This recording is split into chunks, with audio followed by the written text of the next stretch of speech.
before we leave, or get started here, I should say, because somebody needs to leave, I think. We just want to give a little announcement here at the college. We have parking passes for everyone, and hopefully you receive those from the registration desk as well.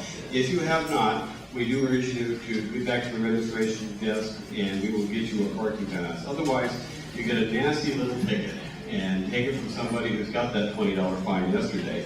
You don't want to do that. So, if you did not get that registration, please let us know. We'll get you one, or that parking pass will get you. Also, and just in case, we have someone out there with a BMW with license plate ABA0495. Congratulations, you've joined my fraternity. If you would like to, hopefully no one has that vehicle, but if you do, you need to get to our registration. We'll get that taken care of for you as soon as we can. So, if you can, again, that's a BMW ABA0495. They're not ticketed yet, I guess they're just marked, so if you are on somebody's list. With that in mind, we also want to point out, if you haven't figured it out already, we have restrooms just outside the door here. And we also want to say, if you get an opportunity, if you could put your cell phones on vibrate.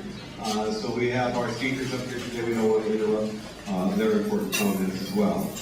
And also, if you may have noticed that for those of you who registered, we do have quite a few walkouts today. We have changed our venue, obviously, from one end of the campus to here, and part of that is partially your fault, because you have already been so overwhelming, you have surpassed all of our expectations. So thank you very much, and give yourself a hand. Okay, and then moving on today, as we go through our process here, and there's going to be some breakout sessions. You'll notice that the rooms that we're going to be in are going to be in the Wells Hall. That's just across the courtyard here. Now, I know that sounds easy, just across the courtyard, but it's a big courtyard. We do have some assistance for those of you who might need a little bit of help doing that. We actually have a 6-person golf cart out there that I would love to have myself. But if you do need some assistance, just let one of our folks know. We do have some volunteers here. We have some over here at the camera. Who else is in the room here besides me that's volunteering here? Raise your hand. Come on, so everybody knows. We got Josh over there, we got Mariah over there, and we got here back in it. Thank you. Okay. So just grab one of us, and we'll make sure that you have some accommodations for that. So, we will also, during the breakout sessions, the first breakout session might have been a little bit confusing because of where everything's at. We're going to have individuals in the courtyard to point you in a direction. We will also have signs in the building to which classrooms to go to and those type of things. You'll also even find them color-coded. And also, which is my favorite part last night, is sitting up, is candy on every table. Well, except for the ones that I was at. So we have some of those going too. And so with that, I would like to introduce your host for today, Bruce Buckles. Bruce is my boss. He's also the Executive Director for Aging Adult Care here in Wenatchee. And take it away. Thank you.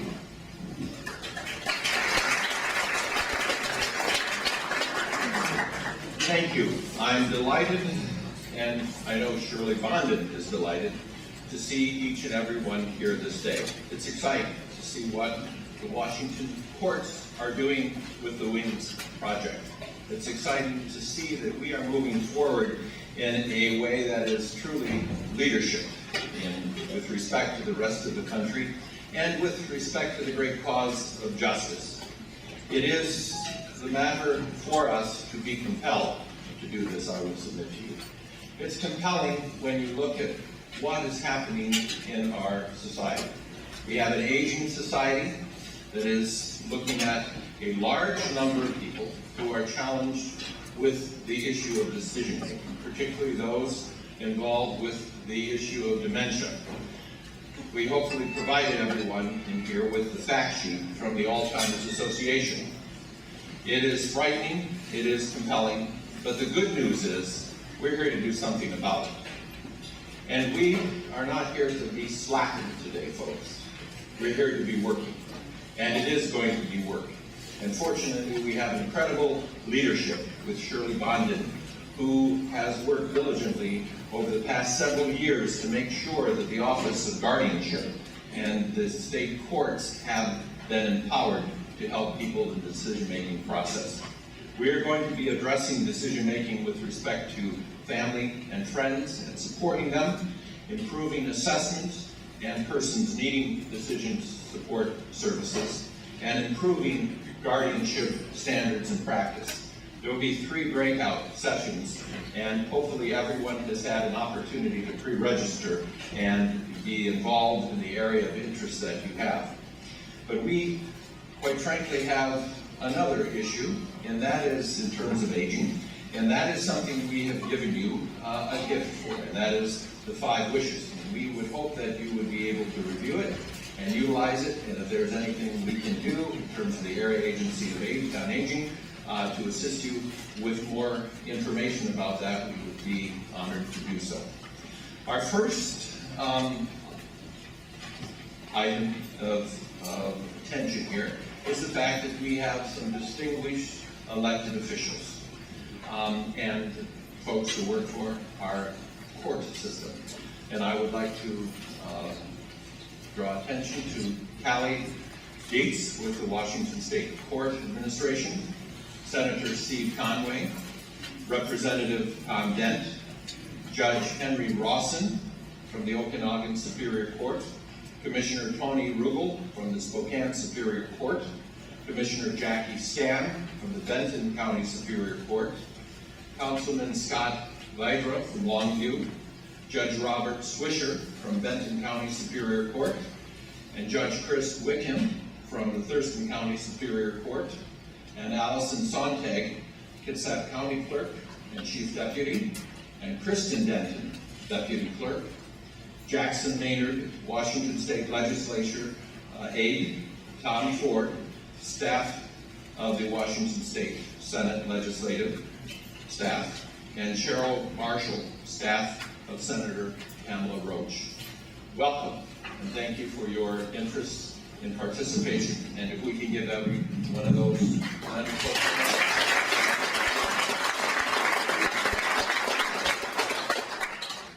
This effort has come about by the work of many volunteers as well, and we thank you very much for your tremendous efforts.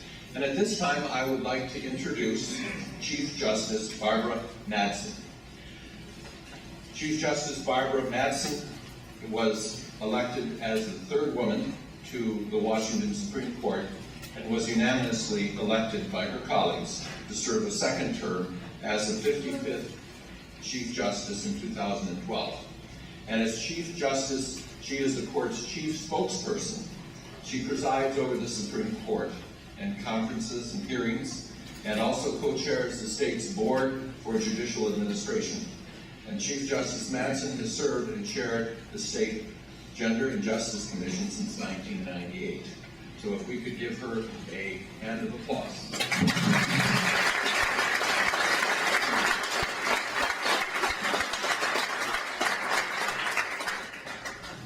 Thank you very much. Morning, everybody. Morning. My job this morning is to welcome you and thank you for coming to this 2015 Guardianship Council, or Conference, I'm sorry. And I have to say, I am so amazed to see this large group on a Saturday morning, on your own time. Is it Friday? Then I'm not that impressed. I am impressed. I am impressed that this many people in our state care so deeply about vulnerable adults whose ability to make decisions has been compromised either by physical health or mental health or one of the aging diseases that we all know potentially are there for our mothers, our fathers, our sisters, our brothers. So thank you so much for making the commitment to be here. I understand from Shirley, who is indeed amazing, that this is a much bigger group than we had anticipated. So it just is a testament to the great work that you're all doing here. Each and every one of us has a role in contributing to the assistance and the problems that face our vulnerable adults who have compromised ability to make decisions. And I think oftentimes we think that in our own silo that we are responsible for coming up with all of the answers. But that is actually not the case, and indeed it is counter to solving the problems that we face. We need each other's expertise, we need each other's energy to really accomplish solutions for problems which are not just our own or within our own discipline, but which are societal problems, and that we all share them, and we all have great ideas on how to solve them. So it is really, I think, endemic in our daily lives that our faces are pointed to our desks, and we think this is just us facing these issues. But no, it's all of us. And so this is a recognition of that real true core value in problem solving. Collaboration is what we all need to engage in. As the Chief Justice of Washington State, I am a member of the Conference of Chief Justices, and this is an organization which meets twice a year, and it's comprised of all of the chiefs of the states of this country, as well as the protectorates, Guam and Puerto Rico and so on. And we divide ourselves into committees on the important topics facing the courts. And I want to tell you that one of the committees that the Conference of Chief Justices has put into place is a joint committee with COSCA, which is the court administrators, and the Chief Justices. It's a joint committee on elders and the courts. Now, there's lots of issues facing courts, so for the Conference of Chief Justices to pick elders in the courts, you know that this is really an issue that the courts are struggling with, and which we believe deserve our very focused attention. As one of the projects that the Conference of Chief Justices Committee on Elders in the Courts is undertaking is looking at how can we require financial institutions to identify and report financial abuse. It's a huge issue that the chiefs across the country are struggling with, but one of many, and I know that you will all be talking about what those kinds of issues look like in our state as you go through your work today. I also wanted to say that Callie, who you were introduced to earlier, Callie Dietz, was the original chair of the Joint Committee for the COSCA and CCJ, and so she brings with her a wealth of experience, information, and more importantly, passion on this issue. As I said, Shirley has been an amazing leader in this area. Shirley came to the court without my even knowing it, because I think originally there was a hope that we would start an office of guardianship in the state of Washington, and Shirley was selected to head that effort. What it ended up being was folded within the court structure of the AOC, and I think Shirley has breathed enormous life into the project, and I want to thank you, Shirley, for everything you're doing in this arena.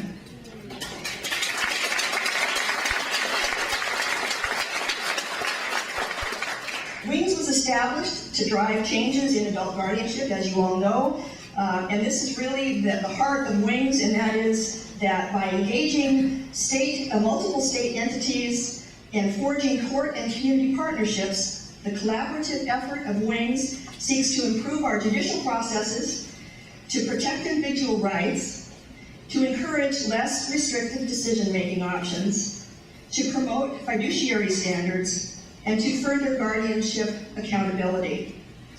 The focus of our conference today is to advance the partnership between guardianship stakeholders and members of our community. As I mentioned earlier, we know that working together is really the only way to solve our problems.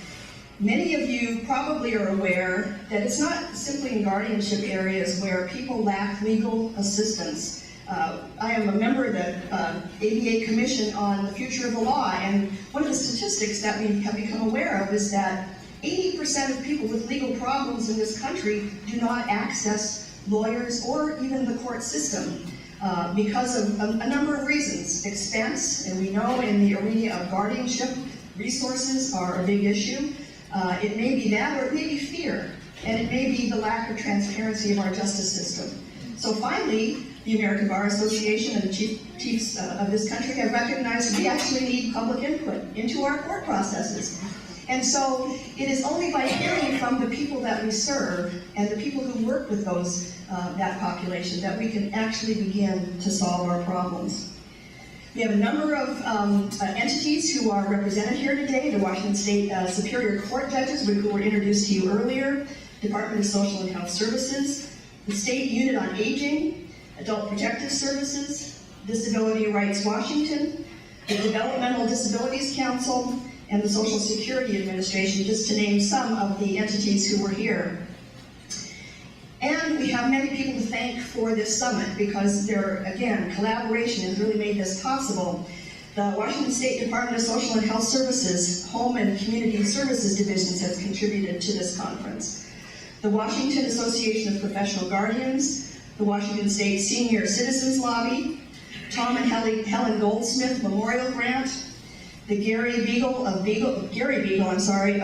Burke and Associates, the National Guardianship Network, the State Justice Institute, Albert and Elaine Borchardt Foundation Center on Law and Aging, and of course our own Shirley Bonda. I want to very much thank you for the work that you have been doing, and certainly for the work that I fully believe will come out of this conference to further the issues of vulnerable adults in compromised decision-making situations. Before I stand down, I'm actually going to introduce your speaker, I want to share one little story of my own, and that is, I'm a judge. I've been a lawyer for almost 40 years, believe it or not. And my father had a stroke, and he was compromised in his ability to decide what would come next. He suffered from delirium. And as the lawyer in the family, I was expected to know what to do. And I will tell you, in those moments during which we had to struggle with what to do with my father, whether to put him on a feeding tube, whether to hydrate him, I was just like everybody else in the community. I was not the lawyer in that moment. And I didn't have direction, and I didn't know what to do. I knew that there was a healthcare directive. I didn't know if it was binding. I didn't know what to say to my mother. Is it your decision, Mom? Is it my brothers and me? Do we decide? So I share this story only because even if I, as a Chief Justice of the State Supreme Court, am put into that very difficult position of having to make that life and death decision for my father, you can imagine, of course, what people with no legal training, no understanding of where to get resources, what they're up against in terms of their need to have support. So I just thank all of you so much for everything that you do to contribute to the people not in this room, the people who are out there who need the protection and need the direction and need the support. I now have the pleasure of introducing your keynote speaker, and that is Mary Joy Quinn. For more than 30 years, Mary Joy served as the San Francisco Probate Court Director and Conservatorship Court Investigator. Prior to that, Mary Jo served as a public health nurse and as the Director of a Psychiatric Day Center for Older Adults. Her educational background includes a master's in psychology with a focus on gerontology. She is a published author and has contributed to many publications focusing on elder abuse and neglect, conservatorship and guardianship, undue influence, remedies for elder abuse and neglect with the civil and the criminal courts. Mary Joy is also a member of and past president of the National College of Probate Judges. In November 2014, she was awarded the TREAT Award, the highest award the National College of Probate Judges bestows. She currently serves as the technical advisor for WINGS, and we are so pleased to have you here, Mary Joy, and look forward to everything you have to say. Thank you all.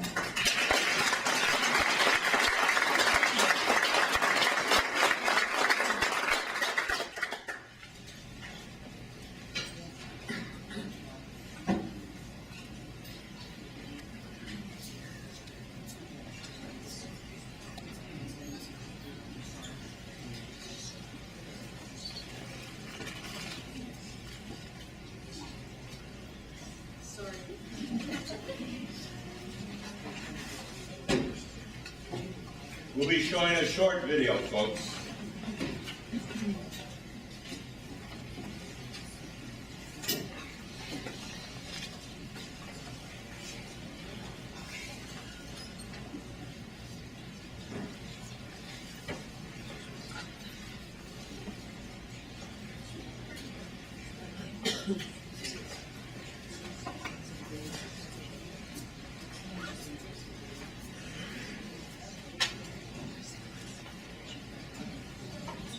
Well, hello, Washington.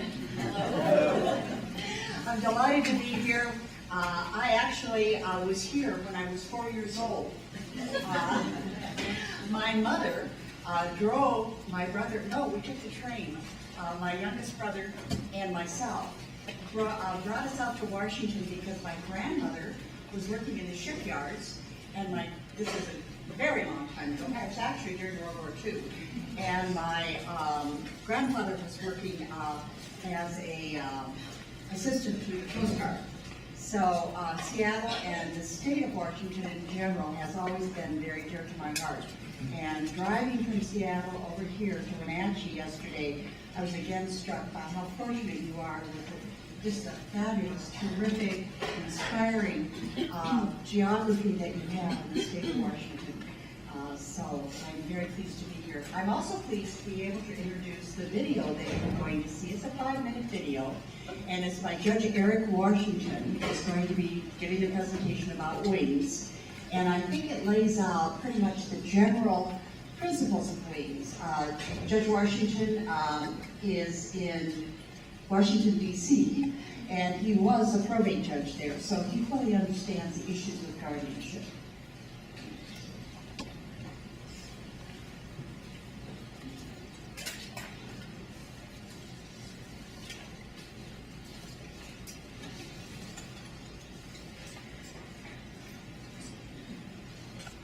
Hi, I'm Eric Washington, Chief Judge of the District of Columbia Court of Appeals and a past president of the Conference of Chief Justices.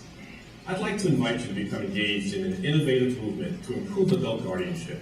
It's called WINGS, an acronym that stands for Working Interdisciplinary Networks of Guardianship Stakeholders.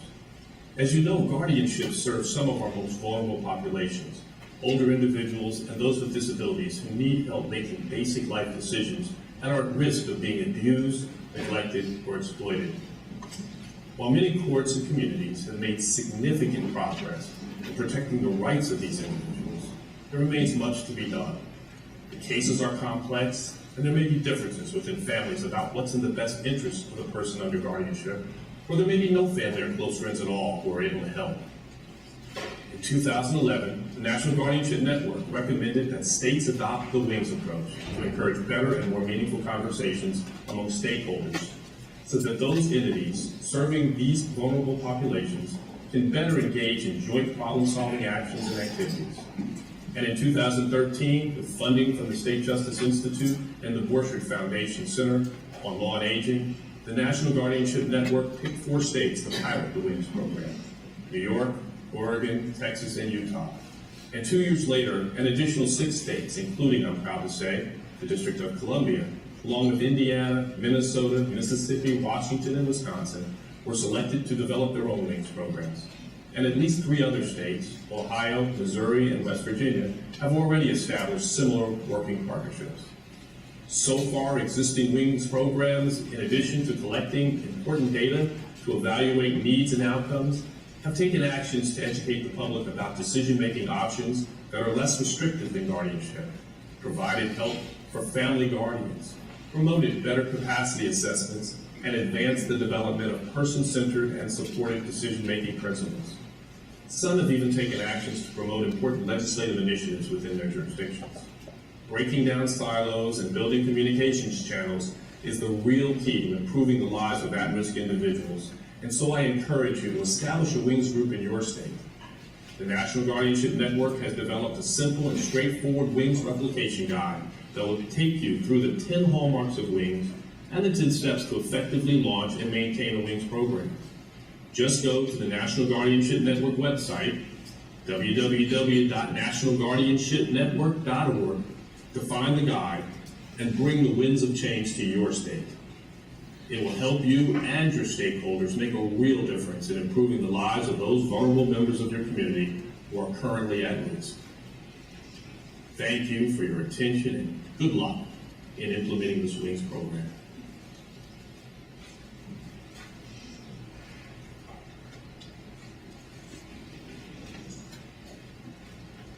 Well, thank you very much, Chief Justice, for the introduction.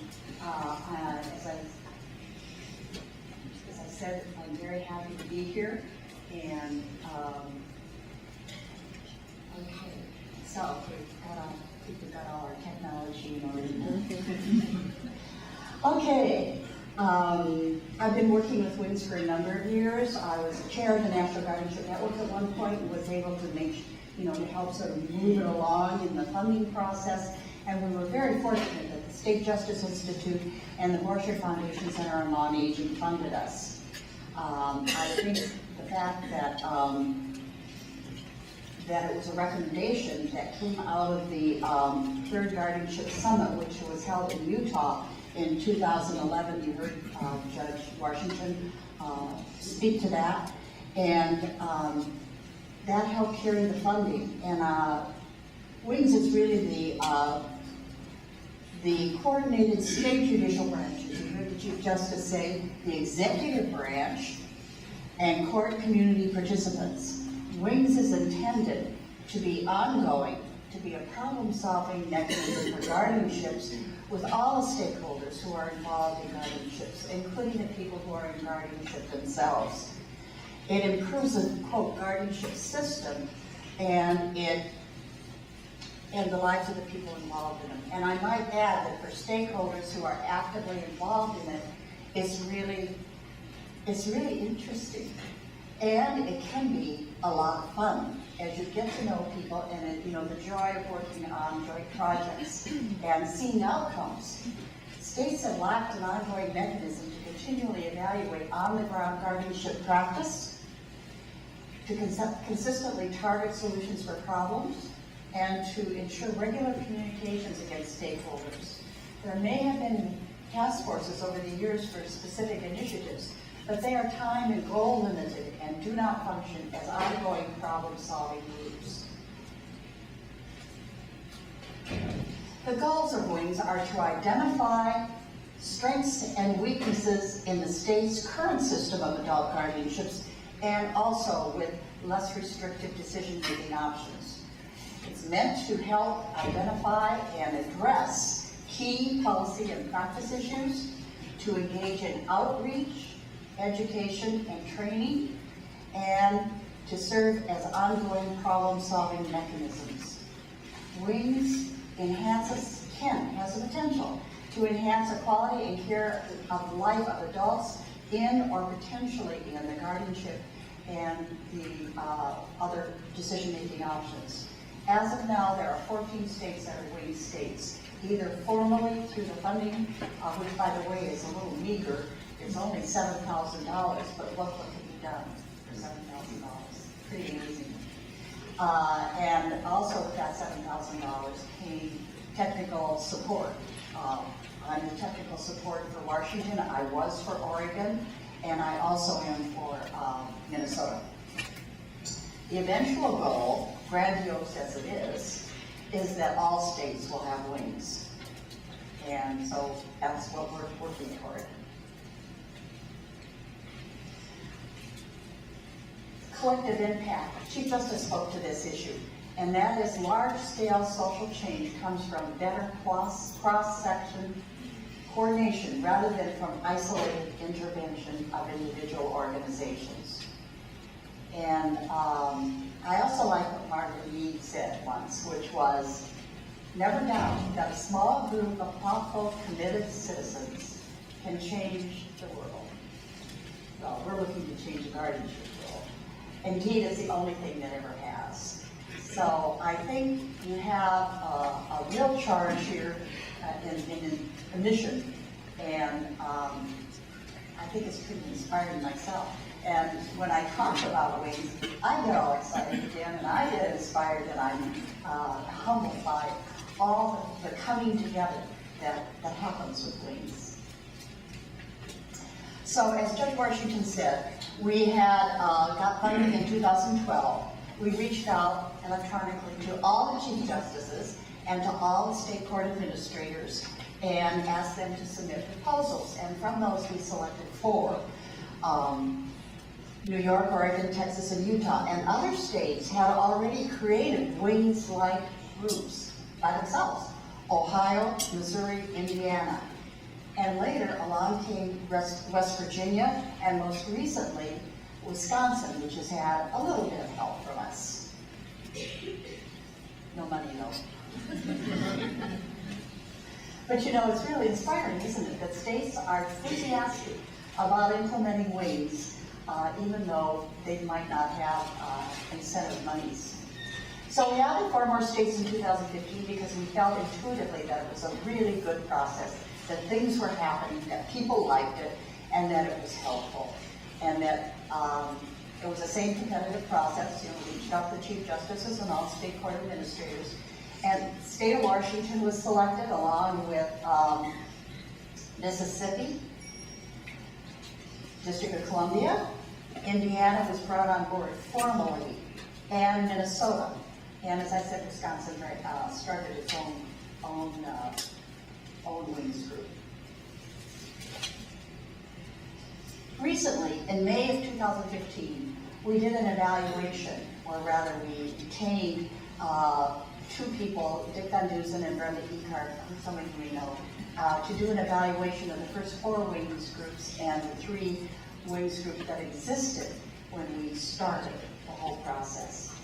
And they measured for impact and effectiveness, and they did that in 3 ways. They had 1-year reports. You know, you as wings will give a 1-year report at the end of the year. This is only a year project that we're following you this closely and trying to help you establish wings. But at the end of the year, Shirley, and we'll follow her, I imagine, to do the report. So, in this evaluation process, that's what happened. Dick and Brenda talked to people from the 4 states. They did a web-based survey, and they did interviews by telephone. And this is, I think, where we found out what wings can do for you. They found that wings is a feasible and effective means for addressing the current shortcomings of the guardianship system and process. And you in Washington are now in mid-process of wings formation. You are determining this afternoon from a list of priorities, or issues rather, what will the priorities be? What will you tackle first? The low-hanging fruit that you can get tackled and solved and created and finalized within the first year. But you'll also look at midterm goals and long-range goals so that you will know you're going to chart your future today. The study found that there were far-ranging efforts to improve guardianship practices. Most states developed training and resources for those involved in the guardianship process. For instance, Oregon developed brochures. Guardianship for healthcare professionals, as well as all the decision-making options, so that physicians and all healthcare professionals would have a better sense of what the legal issues were with, you know, power of attorney, with post, and with guardianship. They also developed a brochure on options for decision-making. And I would suggest to you that the National Guardianship Network has a whole part of their website devoted to options for decision-making, and they're listed under, you know, benefits and advantages and disadvantages. And they developed a brochure for newly appointed guardians for their first year as being a guardian that is person-centered. So they did a lot in 1 year. Other states developed training and resource materials for lay guardians, professional guardians, law-trained and non-law-trained judges, and attorneys. Missouri, you know, which didn't get funded by us, developed and engaged in a comprehensive review of their guardianship statutes. Oregon Wings advocated for a public guardian program, which has been in the legislative hopper for quite a while, but because of the recession and other factors, it didn't get passed. They have no public guardian in Oregon, but they do now, thanks to WINGS, and thanks to all the coordinated efforts of WINGS members and stakeholders. They also got a law passed that permits courts to have volunteer guardianship monitors.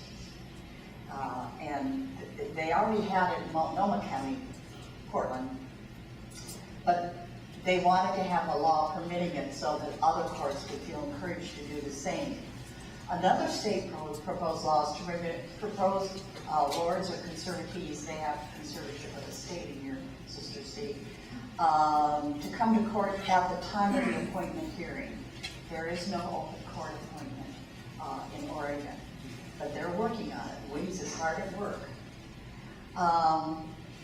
Other things that have been done, a detailed law review article on supported decision-making, and efforts to broaden the pool of attorneys appointed to represent respondents, that is, people who are alleged to need a guardianship. Legislative efforts, they chalked up the success of legislative efforts to being broad-based, that is WINGS, and coordinated support from WINGS, good timing, urgency of issues, and dedication and hard work. So interagency coordination, people really like that, and that's what you're going to be doing with WINGS. Other things that they did, one state had adult guardianship symposium. They identified sectors of public that would benefit from these programs, and WINGS are seen, as you know, to include all key players, and indeed anyone who is concerned about guardianship and is a stakeholder. WINGS prevents duplication of efforts, and it addresses the whole issue of isolation of groups who may be working on the same issues, and cuts down on agencies and people thinking ill of each other, and it really pulls all your strengths together. WINGS members and agencies have different skill sets and sometimes can provide assistance. One stakeholder can do what another stakeholder couldn't do. And some of the things are to permit, to take on medical reimbursement issues for guardianship, and to print materials without cost. Some WINGS, namely Utah, are drawing up bylaws. Advocacy groups, the study found, check with WINGS before embarking on an initiative to determine if what they're doing fits with WINGS, or whether it should in fact be a WINGS project. Some of the characteristics of WINGS groups, the breadth of representation is a strength. WINGS refreshes conversations and energizes. It provides a core, substantial core group. That's what that all these states have in common. And engagement of members required a good deal of contact by email, telephone, bringing in speakers, listservs. Staying in touch is a hallmark of a successful WINGS group. Silos break down, as Judge Washington said, and competitiveness softens as people and agencies see the results of their joint efforts.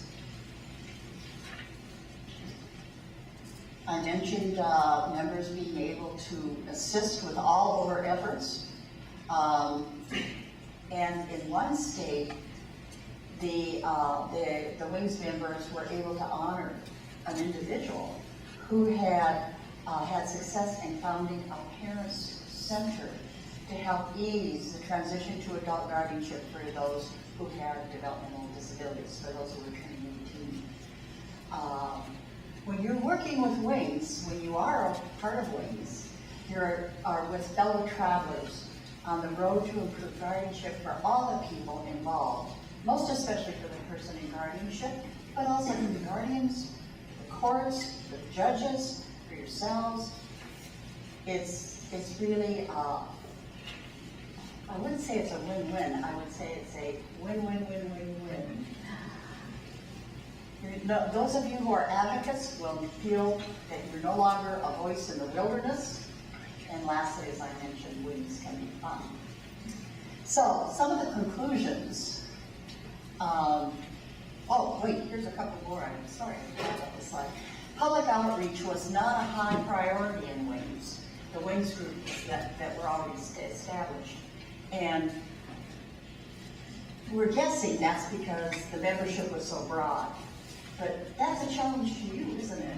To think about the public, not just the professional groups and stakeholders in Wings, but what about the public?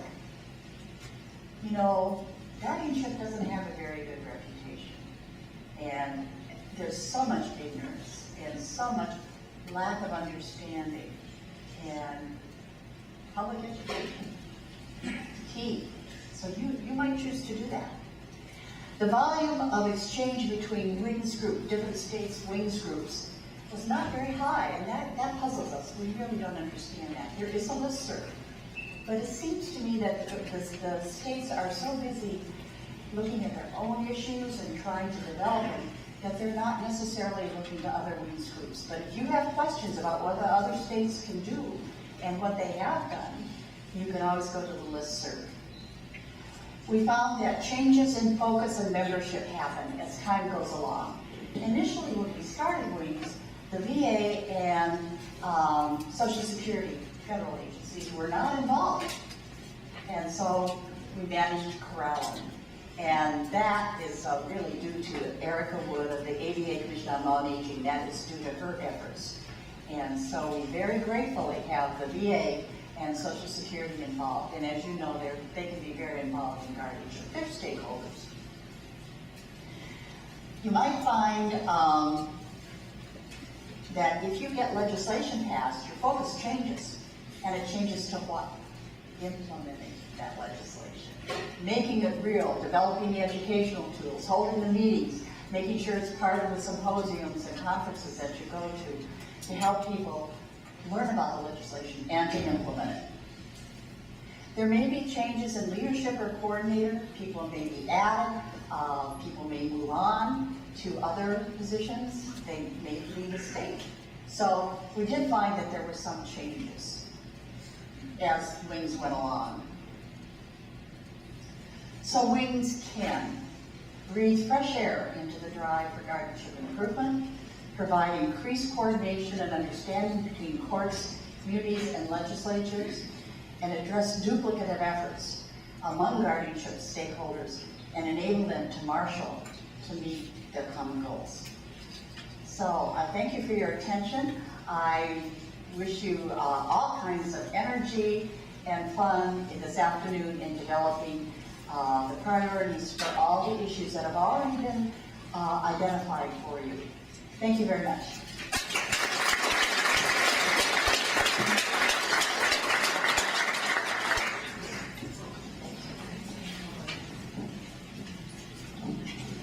Thank you, Chief Justice and Mary Joy. Mary Joy and I could have spent most of this morning discussing nursing as it was 30, 40 years ago, which can really mess up time management. But we are, in fact, charting the future at this time, not looking backward. We're looking at the exciting reality of interdisciplinary work. We're looking at the legal community, we're looking at the health community, we're looking at the social service community, we're looking at the financial community, and other parts of the community and the public coming together to develop a better way of caring for one another. One of the things that I'm reminded of very much was in some 30-some years ago in the old Hogue building down on 2nd and Cherry, where some of the leadership of the legal community started. There was someone else who was a leader, and he was the owner and the builder of the shipping industry in north central Washington. He built the Mercer Island floating bridge. He started the largest banking system, and he was in his late 90s. He would come in every day and just make it in. He would shuffle in, and his name was Mr. Mack, and he was at one time the most powerful man, I believe, economically in the north central Washington. But he had reached a point where his energy, his abilities were waning. He was at the point when the 72nd Psalms, the ancient book of Psalms, applies, which reads, "Cast me not off in the time of old age, forsake me not when strength faileth. And that's part of the thing we're about today, to make sure that those whose strength fails, those who need help, we're here for them. Because Mr. Mack used to say almost every day, well, all my friends are gone. They passed on. Well, we're to be friends. We're to be friends on the side of the road where men go by, men as good and as bad as I, and never sit in the scorner seat or hurl the cynic's ban. But we're to be friends on the side of the road, to be friends of men. And that's, I think, what we are about with this Wings effort. We're here to figure out better ways to serve one another. And the process today starts with recognizing that there has been a committee that has worked several times earlier to develop recommendations that they will share today. And those recommendations will be shared with you. And after each presentation, there will be the time to gather in smaller groups to discuss the recommendations and to share your ideas and concerns and recommendations that you might have. So, in moving forward, please do not be anxious, do not worry, because we will have time to come back and look at some of the questions that have been asked, some of the issues that have been asked following each presentation. And there will be time during the breakout sessions to discuss those recommendations. And one of the things we would bring to the attention of everyone are the rules of engagement. Those are provided in the folders, and they're also listed in every room, that encourage the process and how we are going to interact with one another in a respectful way to make sure that everyone is heard. So there will be an opportunity for everyone to be heard, as all of us are stakeholders in this important process. So at this time, I would like to welcome the first group of volunteers to come up and share with you, and then we will be moving on to briefing number 1. And it will involve some moving around today, which is good, because one of the most important things we have found about aging is to keep active. So active we will be today as we work very hard. So if we could have the volunteers come forward, thank you.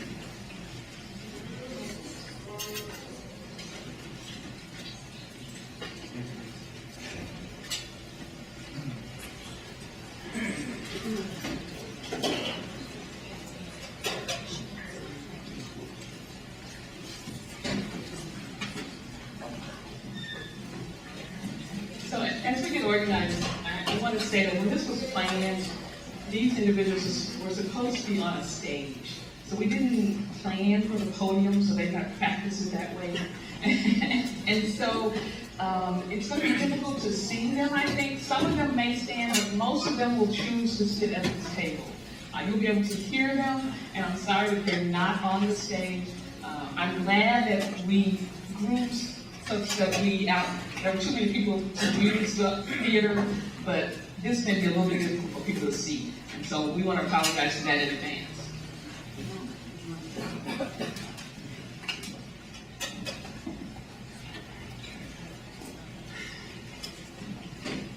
Good morning, everyone. I am Karen Mount, and I am an aging gracefully advocate. I am here today representing family and friends of people needing assistance. I would like to personally thank all the people responsible for making this groundbreaking Wings conference possible. And a very special thank you to Shirley, whose dedication, super patience, and hard work is quite amazing. And thank you all for spending your day with us discussing this very important topic of decision support. By taking action, Washington State is demonstrating its commitment to address the concerns of families and consumers of the service currently provided that impact our most vulnerable citizens, including the aging and people with disabilities. It's important to remember that family bonds are formed of people related to us by blood or chosen throughout a lifetime. It is vital that we honor these family dynamics. Whether it is a loving or dysfunctional network, we must understand that family and friends are an integral part of the health, well-being, and support system of anyone under guardianship. We also realize that when anyone becomes a victim of abuse, neglect, or exploitation, It is our duty to perform a proper investigation and, based on verifiable evidence, restrict contact appropriately. Today, my colleagues and I will share recommendations being proposed by a committee of persons interested in supporting family and friends of people needing decision support. Now I would like to introduce my colleagues. This is Tom Goldsmith, Doug Schaefer, Tom. Good morning, and thank you for your interest in being here today. Also for welcoming me to Wenatchee, as Washington recognizes geographic and political diversity, with expansive rural areas, as Mary Joy mentioned, and where guardianship is different from in the bigger cities. My experience is largely on the for aging side of guardianship rather than the disability side. I witnessed a very poor durable power of attorney experience for my parents, which then escalated into paid guardianship in early 2009. Poor fiduciary skills and sibling disagreements triggered a process where we lost my dad along the way, which ended with my mom's isolated death in mid-2011. Early on, I resolved to learn about guardianship in the context of society's concerns with aging and vulnerability, and have been trying to understand ever since. I'm in my 6th year of following the guardianship board. Perhaps most importantly, I've learned that from the governmental side, no USA state and no other country seems to think they have been a lot more successful than others. Whatever they have tried, well, Washington State is trying as hard as any. I also believe the consumer side view of guardianship needs to be more clearly represented. It was very nice to see that ARC has brought some of the consumer side persons involved to the meeting today. I think that's going to see that back in the room. And also, I believe that natural family resources will always be of greatest help for any aging person or couple. Yet when formal authority is needed, a lay guardianship may be a desirable option. For a family member or close friend is much to be preferred over the introduction of a court-appointed, paid professional guardian, a stranger. Thank you, Tom. Hello, my name is Doug Schaefer. I've been a lawyer in Tacoma since 1978. In the mid-1990s, I represented an estate planning client against whom a guardianship petition was filed. I was alarmed at the process that I observed, so I and others persuaded the state legislature to enact several reforms in 1996. Since then, I've been professionally involved in a number of guardianship cases.